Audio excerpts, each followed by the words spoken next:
अलवर शहर से कांग्रेस के प्रत्याशी अजय अग्रवाल अपने प्रचार में निकले हुए यहाँ पर स्कीम 1 के पार्क में हमें मिले हैं। हम उनसे चर्चा करेंगे स्कीम नंबर 2 का पार्क। कौन सा पार्क है ये जी? तो यहाँ पर हम उनसे चर्चा करेंगे किस तरीके की समस्या उन्हें देखने को मिल रही है। वादे तो ये करके जा रहे हैं आप लोगों के साथ में, पानी लाएंगे, क्या ला पाएंगे, नहीं ला पाएंगे, हमारा पूछने का फर्ज बनता है।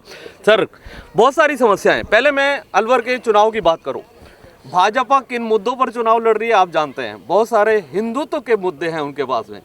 आप गौशाला तो चलाते हैं, क्या वो भी एक मुद्दा है आपका? आज की तारीख में अलवर जिले में मेरे से बड़ा हिंदुत्व वाला कोई आदमी नहीं है।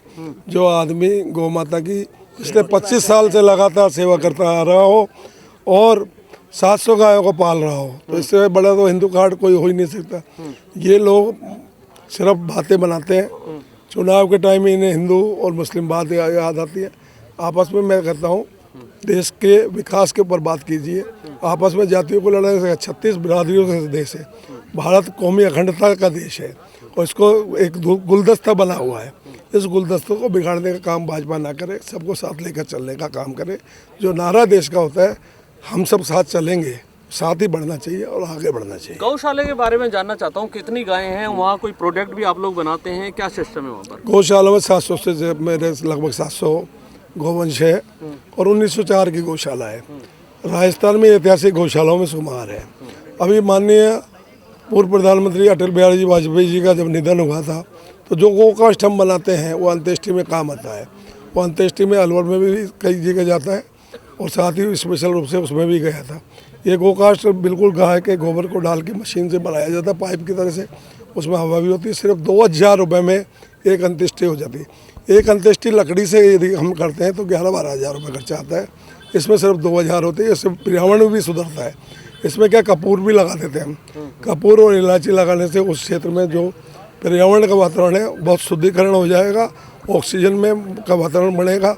और मैं आम लोगों को भी कहूँगा गोकास्ट के महत्व को समझे। गाय के गोबर में तो वो करिश्मा है जो दुनिया में नहीं है।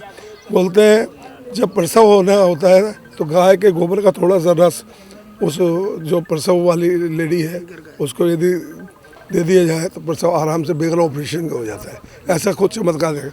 और मैं 25 साल से सेवा कर रहा हूँ। इस बार मैं टिकट में आपको बता दूँ गौ माता की तपस्या का फायदा क्या हुआ। गौ माता ने को मैंने कहा भाई इस बार मेरे को वहाँ बहुत लोगों की सेवा कर रहा हूँ सेवा, तो मेरे को टिकट दिलाओ। मैंने एप्लीकेशन उनके चरणों में लगा दी। एक नंदी भी रखा है गौशाला में, आपने देखा होगा। वो नंदी ने अभी शिव पुराण कथा सुनी थी, तो जब उसका विसर्जन हुआ तो मैंने कहा भाई ये नंदी तो मैं गौशाला में ले जाता हूँ, ये काम आएगा मेरे। और मैंने उसे गेट पे लगा दिया।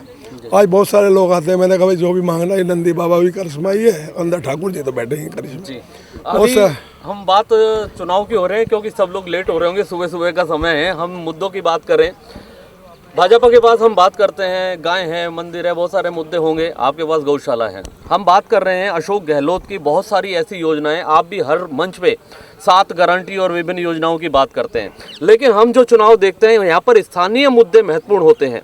अलवर शहर की जो मुख्य समस्याएं हैं, पानी सबसे बड़ी समस्या है। आप वादा कर रहे हैं मंच पे कि यहाँ से कुछ ही किलोमीटर दूर है, क्या सच में पानी आ पाएगा या खाली चुनावी घोषणा होगी? देखिए, मैं जो बात कहता हूँ मैं निर्बाध रूप से सत्य के आधार पर बात करता हूँ। मेरे को न फालतू बात करने की आदत है और न कहने की आदत है। और जब मेरे को ये लगता है मैं ला सकता हूँ। मैंने ये कहा राजस्थान में सरकार अशोक गहलोत जी की लुटेगी, तो निश्चित रूप से ये पानी आने में तो कोई अवेलेबल ही नहीं हो सकता, क्योंकि इससे बढ़िया योजना कोई है नहीं। जो लोग आपको झूठी बात कर रहे हैं, जयसमंद में पानी आ जाएगा, सिल्ली सेठ में पानी आ जाएगा, नहीं तो उधर के लोग यहाँ इधर पानी आने देंगे नहीं। वहाँ पानी का इतना जल स्तर है। और सिल्ली सेठ के पानी को लेकर जो बार बार विधायक जी बयान देते हैं, सिल्ली सेठ में सिर्फ 3 महीने का ही पानी है। 3 महीने में या तो मगर बच्चों को पाल लो, या वहाँ बोट चला लो, या वहाँ पर्यटक डेवलप कर लो, या शहर के लोगों को पानी पिला लो। ये फैसला आपको करना है। और नहर के जरिए जब वो पानी आने लगेगा, जगह जगह लोग अपनी खेती करने लग जाएंगे। आप जानते हो प्रजातंत्र में जनतंत्र का महत्व ज़्यादा है।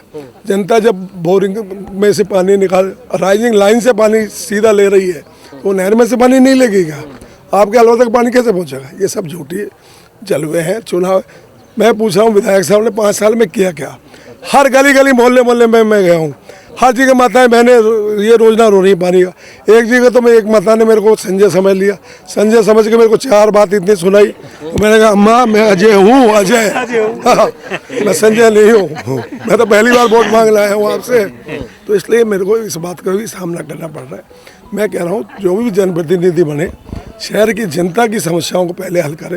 कोई हो, संजय भाई काम नहीं कर पाया, ये उसकी असफलता है, मैं काम करने ना पाऊँगा मेरी सफलता है, नहीं कर पाया तो मैं असफल हो जाऊँ, असफल हो जाता हूँ तो छोड़ देना चाहिए पद पे क्यों बने रहे हो। ये कोई ज़बरदस्ती है कि अजय अग्रवाल 5 साल विधायक रहे, अजय अग्रवाल के बस की नहीं है तो 2 साल 2.5 साल 3 साल छोड़ दे अपना। जनता नहीं चाहती तो छोड़ दो, जनता चाहे राज करो, जनता चाहे नहीं है तो पूरा मान के छोड़ो उसको। रुझान है आपकी तरफ? जनता अभिभूत है, जनता का प्यार, जनता का जिस तरह से प्यार और अभिमान मिल रहा है, जगह जगह गली गली मोहल्ले में जा रहा हूँ। मैं 36 बरादरियों से कल मैं इधर था पालका में, इधर ईटाराना में, इधर सामोला में, जिस तरह का मात्रा तो 4-4, 5-5 हज़ार रुपये लोग नुक्कड़ सभाओं में और चांदी के मुकुट लगा रहे। मेरे जैसा आदमी को चांदी का मुकुट, मेरे को बड़ी शर्म से आती है, भैया चांदी का मुकुट उड़ा दिया,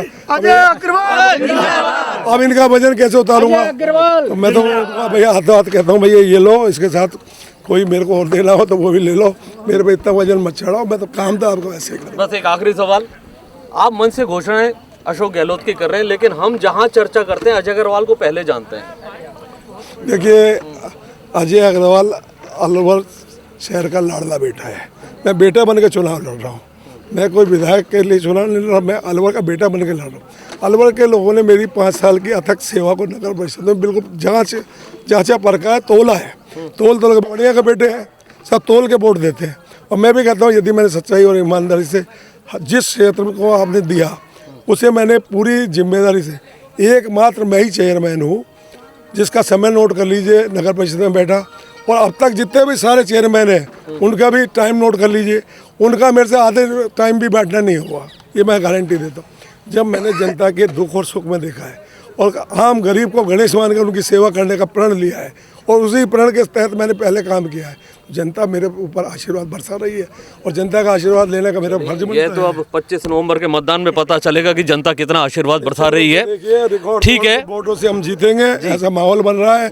आम जन का कण कण का विश्वास ऐसा है कि अलवर में इस बार नई परंपरा शुरू होगी। और सुनिए 14 साल में तो राम का वनवास खत्म हो गया, इसलिए अब तो हमारा भी वनवास खत्म हो गया। शुभकामनाएं। 14 साल से लगातार प्रयासरत हैं, देखना होगा कि आखिर 25 नवंबर को मतदान के बाद किस तरीके के परिणाम सामने आते हैं, यह तो आने वाला समय बताएगा। कैमरामैन अनिल के साथ जुगल गांधी, अलवर।